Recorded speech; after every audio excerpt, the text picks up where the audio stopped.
Countee Cullen, yet do I marvel. I doubt not God is good, well-meaning, kind, and did he stoop to quibble, could tell why the little buried mole continues blind, why flesh that mirrors him must someday die, make plain the reason tortured Tantalus is baited by the fickle fruit, declare if merely brute caprice dooms Sisyphus to struggle up a never-ending stair. Inscrutable his ways are, and immune to catechism by a mind too strewn with petty cares to slightly understand what awful brain compels his awful hand.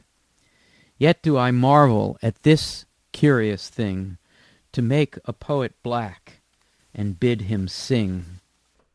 So God is good and doesn't need to tell us why he does things like create blind creatures, such as the mole, or figures like Sisyphus, whose life of going up and down the hill and being tortured is not required of God to explain.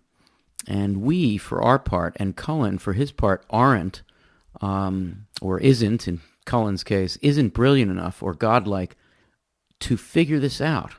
But still, the speaker says, I can't help but marvel about this particular cruelty to make a poet black and bid him sing. The idea being that the speaker, let's say Cullen or a poet facing his predicament, is dealing with two identities simultaneously that don't get quite resolved. Being created black, as he says, and being created a poet.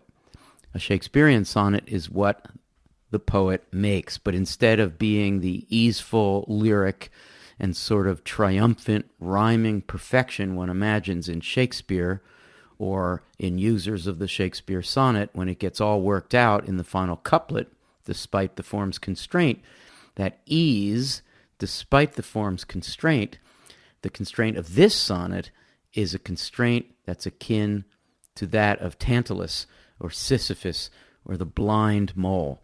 So the question we are left with is, why the extra burden? Why take on the extra burden of the sonnet?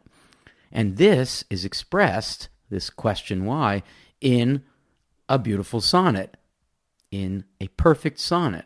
So why the burden?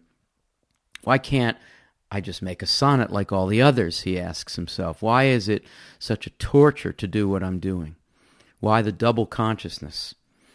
And now, in a sense, although Cullen chose a traditional form, and Modpo is mostly about poets who decide that such a formal choice doesn't further fresh new thinking about modern language, he, Cullen, nonetheless here gives us a lesson for our whole course. There's no such thing anymore as a poet who doesn't feel the weight of the connotations and contexts delivered by the very choice of the form he or she uses to speak.